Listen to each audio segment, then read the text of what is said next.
Once upon a time, nestled in a quiet valley between towering, snow-kissed mountains, there was a small village, serene, simple, and in that village lived a young man named Hiro.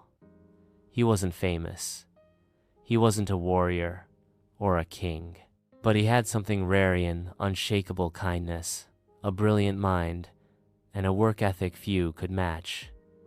People admired him, they liked him, but they didn't respect him. Not truly, and Hiro, he could feel it. You see, despite all his gifts, Hiro was trapped, held back by 6 silent habits, 6 invisible walls that no one else could see, but he could feel them every day. Hiro sitting in his room, surrounded by unfinished work. The first wall was procrastination. He always told himself there would be more time. Tomorrow, later. But tomorrow came and went, and opportunities faded one by one. His friends would say, "You're so talented, Hiro. You could do anything." He'd smile, but deep down, he knew he was stuck. Hiro walking through the village, distant look in his eyes. One evening, as the sun dipped behind the mountains, Hiro made a decision. He would climb the ancient path that led to the old temple, high above the clouds, where a wise Zen master lived in quiet solitude. He didn't go seeking fame or fortune. He went searching for himself. Temple at sunrise. Master sitting calmly as Hiro approaches. The master welcomed him with a warm, knowing smile. Hiro bowed deeply, then spoke from the heart. He confessed his flaws, his frustration, his longing for change, and the master listened. When Hiro finished, the old man simply said, "To be respected by others, you must first respect yourself, and to do that you must break the chains that bind you." The master began.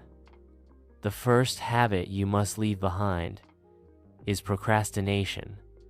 Every time you delay your purpose, you rob yourself of growth. The future is built only in the present. Live here, live now." Hiro nodded, feeling the truth strike deep within. Flashback to Hiro hesitating before decisions, then fade into him acting with focus. The second habit was self-doubt. "You were born with the ability to create, to lead, to rise," the master said. "But if you question your worth, your gifts will rust in silence." For years, Hiro had second-guessed himself, but not anymore. Hiro walking through the woods, whispering affirmations to himself. The third habit was negative self-talk. "Your mind is a garden," the master explained. "Every harsh word you speak to yourself is a weed. Uproot them, plant compassion." And Hiro did. Slowly, he learned to speak with kindness, to treat himself like someone he loved. A storm brews on the mountain, Hiro slips, then gets back up. The fourth habit was fear of failure. The master's voice echoed like thunder through the mist. "Failure is not your enemy. It is your teacher. Fall with grace, rise with purpose." Where once Hiro feared mistakes, he now welcomed them as stepping stones. Hiro in the village, watching others succeed while feeling unseen. The fifth habit, seeking validation. "You don't need applause to be enough," said the master. "Live by your values, walk your own path. Respect follows authenticity." Hiro realized he'd spent too long living for others. Now he would live for truth. River, flowing gently. Hiro sits by it in meditation. And the sixth and final habit, the need for control.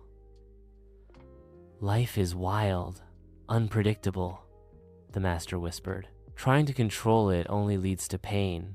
Let go, trust the current, flow." Hiro breathed deeply. For the first time, he let go.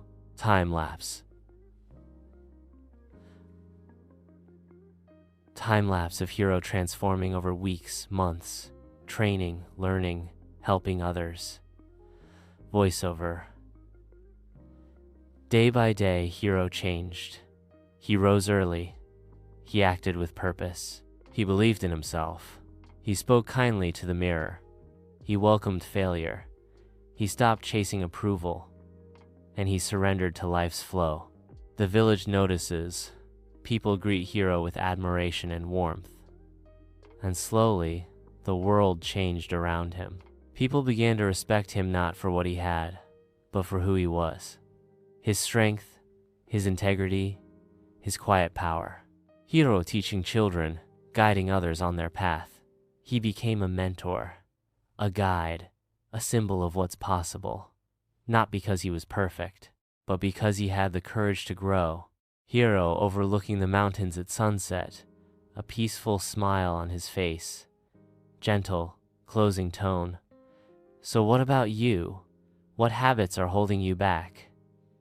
Maybe it's time to let go, to rise, to become the version of yourself that the world and you can truly respect. Like Hiro did. Music swells and fades out, title card. The 6 habits that hold you back and how to break them. Optional CTA. Like, comment, and subscribe if this inspired you.